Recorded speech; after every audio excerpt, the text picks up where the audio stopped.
वो एक बंदा था ना, दफ्तर गया, वापस पलट के आया तो काम बड़े थे, काम करने वाले थे बड़े, तो मसरूफियत का दौर था। उसने कहा चलो कुछ काम जाके घर कर लूंगा। घर पलट के आया तो बच्चे इंतजार में बैठा था। बच्चे वालिदैन से मानूस होते। बाप घर में आया तो बेटा अटप का कमरे में। बाप ने सोचा अब काम बहुत सारा करने वाला है, अगर ये पास बैठा रहा तो काम तो नहीं होगा। उसने कहा चलो बच्चे को कोई काम दे देते, अपने कमरे में जाके बैठेगा तो मैं उतनी देर में अपना काम कर लूंगा। उसने कागज पकड़ा, उस पर टेढ़ी मेढ़ी लकीरें खींच के तो कागज को कई हिस्सों में फाड़ा और फाड़ के कहा पुत्र ये पाकिस्तान दुनिया का नक्शा बनाया है, अपने कमरे में जाके ना इसको दोबारा जोड़ के ले आ। अब उसे यह था कि ये बच्चा है, इसको क्या पता कि दुनिया के नक्शे में कौन सा मुल्क कहां वाक़ है। ये घंटों गुजार देगा, मैं अपना काम कर लूंगा। बच्चा कमरे में गया, 5-7 मिनट गुजरे तो कागज जोड़ के ला के बाबे के टेबल पे रखा। कहा अब्बा जी नक्शा बन गया। बाप बड़ा हैरान हुआ, मुझे तक घंटों लगेंगे, ये 5 मिनट में आ गया और नक्शा भी ठीक है। कहा बेटा आपको कैसे पता है कि दुनिया के नक्शे में मुल्क कहां वाक़ है। बेटे ने कहा अब्बा जी मुझे कोई पता नहीं कि दुनिया का नक्शा क्या है, कौन सा मुल्क कहां वाक़ है। तो कहा कैसे ठीक किया। उसने कहा जिस कागज पे तूने नक्शा बनाया था ना, उसकी पुष्ट पे मर्द की तस्वीर बनी हुई थी। मुझे नक्शे का पता नहीं, लेकिन मर्द के नक्शे का तो पता है ना। तो मैंने कागज उल्टा करके रखा और मर्द की तस्वीर को ठीक करके जोड़ा, दूसरी तरफ से दुनिया का नक्शा खुद ब खुद ठीक हो गया। भाई ये जो नक्शा है, जब ये ठीक हो जाएगा दुनिया का नक्शा खुद ब खुद ठीक हो जाएगा। मसला ये कि ये नक्शा नहीं ठीक हो रहा ना, ये सर से पांव तक अगर ठीक हो जाए तो सब कुछ ठीक है। हमने कभी इसके ऊपर गौर व फिक्र नहीं किया। कभी वो जमाना था कि हम एक एक अमल जहां जाते थे अपना दीन साथ लेके जाते थे, अमल करते थे। इस अमल से जिंदगी गुजारेंगे तो फिर क्या होगा। फरमाया अल्लाह तुम्हें खुद तुमसे मोहब्बत शुरू कर देगा, तुम्हें जरूरत नहीं पड़ेगी किसी की। वो अर्श का रब खुद तुमसे मोहब्बत करेगा। अब इत्तिबा के लिए क्या जरूरी है, इत्तिबा का जज्बा कैसे पैदा होगा। आप इत्तिबा करेंगे तो अल्लाह महबूब बनाएगा। इत्तिबा का जज्बा कैसे पैदा होता है। किसी की इत्तिबा उस वक्त की जाती है जब उसकी मोहब्बत दिलों में मौजूद हो। आप किसी से मोहब्बत करते हैं तो आप कोशिश करते हैं कि यार मैं उसकी तरह बनूं। जो क्रिकेटर से मोहब्बत करने वाला जवान है वो बालों का स्टाइल उसकी तरह बनाएगा, वो लिबास उसकी तरह पहनेगा, वो बैटिंग करेगा तो बल्ला उसकी तरह पकड़ेगा जिससे मोहब्बत कर रहा है, वो बॉलिंग कराएगा तो स्टाइल उसकी तरह बनाएगा जिससे मोहब्बत कर रहा है। आप मजहबी मामलात में किसी आलिम को मोहब्बत करते हैं, अपने शेख से मोहब्बत करते हैं, आपका लिबास, आपकी टोपी, आपकी दाढ़ी, आपकी जुल्फें, आपका लिबास उसकी तरह होगा जिससे आप मोहब्बत करते हैं। जब मोहब्बत करेंगे तो मोहब्बत के बाद इत्तिबा का रास्ता आसान हो जाता है, दिल खुद ब खुद माइल होता है। और एक एक अमल के ऊपर हजरत अनस रदी अल्लाह ताला अन्हु को किसी ने देखा कि खाना खाते वक्त कद्दू बन के आया तो पीस उठा उठा के चबाने लगे। किसी ने कहा अनस ये क्या कर रहे हो। हजरत अनस ने कहा यार एक दिन हुजूर के साथ खाना खाने बैठा तो कद्दू बन के आए तो मैंने देखा हुजूर ने ऐसे ही पीस उठा के चबाए थे, तो मैं हुजूर की सुन्नत को अदा कर रहा हूं। मोहब्बत पैदा हो जाए तो एक एक अमल अपनाने को जी चाहता है।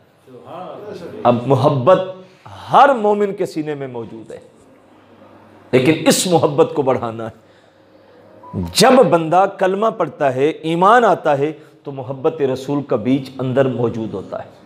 ला युमिनु अहदुकुम हत्ता अकूना अहब्बा इलैहि।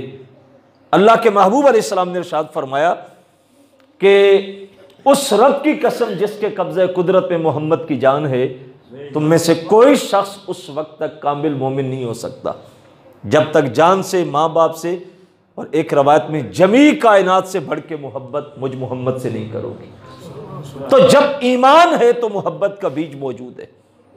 अब कुछ लोगों के अंदर वो बीज जहां होता है वहीं का वहीं दफन हो जाता है। उनकी सारी तवज्जो दुनिया की तरफ होती है। यहाँ प्लाट खरीदा तो वहाँ कैसे खरीदेंगे, यहाँ कारोबार किया तो वहाँ कैसे करेंगे, इस टाउन में जगह ले ली तो फलां टाउन में कैसे लेंगे, इस बच्चे को कारोबार शुरू करवा दिया तो उसके लिए क्या करेंगे, इसको बाहर भेजा तो उसको कहाँ भेजेंगे। वो सारी जिंदगी इन चक्रों में गुजर जाती है। ना वो कभी मस्जिद में आए, ना कभी दीनदार तबके से ताल्लुक़ रखा, ना दीन की बात सुनना गवारा की। उनकी ज़िंदगी का कुल्लुहुम स्टाइल ही अलग होता है। लेकिन याद रखें कि ईमान कबूल किया है तो अंदर बीज मौजूद है, लेकिन दुनिया की गर्द इतनी पड़ गई कि वो बीज जहां था वहीं का वहीं दफन हो गया।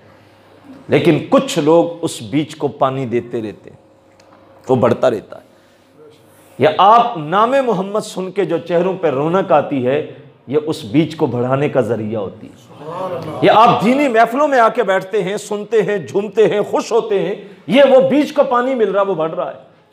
और एक वक्त आता है कि मोहब्बत वहां तक पहुंचती है कि यहां बैठ के नजर बंद करें तो गुंबद खजरा निगाहों के सामने होता है। ये जिक्र रसूल पे कभी चेहरों पे चमक आती है, कभी आंखों में आंसू आते हैं, कभी आप नात पे झूमते हैं, कभी अच्छे जुमलों पे वजद में आते हैं। ये अंदर मोहब्बत का बीज मौजूद है तो आपको सब कुछ नसीब हो रहा है।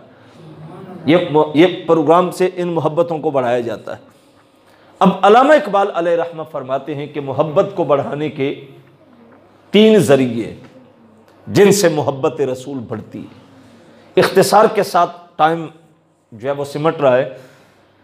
पहले नंबर पे फरमाते हैं कि आप हुजूर अलैहिस्सलाम के ऊपर कसरत के साथ दुरूद पढ़ें। ये एक ऐसा वजीफा है कि आपके दिलों में मोहब्बत बढ़ेगी हुजूर की दुरूद पढ़ने से। और ये आसान है, मुश्किल नहीं है। अल्लाह के महबूब अलैहिस्सलाम ने इरशाद फरमाया कि जो शख्स दुरूद पढ़ना भूल गया वो जन्नत का रास्ता भूल गया। गोया दुरूद शरीफ पढ़ने वाला शख्स जन्नत के रास्ते पे गामजन होता है। दलाइलुल खैरात एक किताब है दुरूद के ऊपर लिखी गई। हमारे पुराने बुजुर्ग इनको सबकन पढ़ा करते थे, इन किताबों को रोज़ाना की बुनियाद पे। मुसन्नफ उनके उस किताब के लिखते हैं कि मैं एक सफ़र पे निकला तो नमाज का वक्त आया, मुसाफिर था, पानी नहीं मिला। पानी को ढूंढते ढूंढते मैं बढ़ते बढ़ते एक कुएं पे चला गया।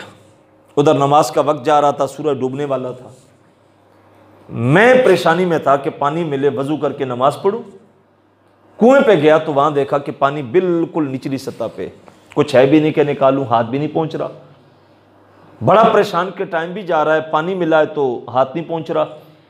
फरमाते हैं सामने एक मकान था, उसकी खिड़की से एक बच्ची मुझे देख रही थी। वो बच्ची समझ गई कि पानी निचली सतह पे और नहीं मिल रहा, तो वो घर से निकली और गली के रास्ते दौड़ते दौड़ते मेरे पास आई और कहने लगी, हजरत क्या मामला है? मैंने कहा बेटा वजू करना है, नमाज का वक्त जा रहा है, पानी निचली सतह पे, हाथ भी नहीं पहुंच रहा, कुछ है भी नहीं कि निकालूं। तो उस बच्ची ने अपना थूक फेंका कुएं में और पानी उबल के ऊपर वाली सतह पे आ गया। मैंने जल्दी जल्दी वजू किया, वजू करके नमाज पढ़ी। नमाज पढ़ के बच्ची को बुला के मैंने पूछा, बेटा बताओ अमल क्या करती हो? उम्र इतनी थोड़ी है और थूक की बरकत इतनी है कि पानी उबल के ऊपर आ गया। तो बच्ची मुझे कहने लगी, हजरत मैं दिन रात मुस्तफ़ा पे दुरूद पढ़ती हूँ, अल्लाह ने मेरी थूक को बाबरकत कर दिया। जिस मकसद के लिए फेंको अल्लाह पूरा कर देता है। तो दुरूद पढ़ने की आदत डालें। आप नमाज पढ़ने आए, नमाज पढ़ के निकलें तो नियत करें घर तक जाते जाते, दुकान तक जाते जाते सिर्फ दुरूद पढ़ना है। आप घर से वजू करके मस्जिद को निकले तो नियत करें कि दुरूद पढ़ते पढ़ते मस्जिद तक जाऊंगा। आप सुबह घर से काम को निकले, काम से घर को निकले तो इरादा करें कि दुरूद पढ़ते जाएंगे, दुरूद पढ़ते आएंगे। यार कम से कम ये 4 औकात तो मुख्तस कर लें। और जब आप रूटीन से दुरूद पढ़ने की आदत डालेंगे तो हफ्ता 10 दिन के बाद आपकी जुबान पे वैसे दुरूद जारी हो जाएगा, आदत बन जाएगी। एक ये अमल करें।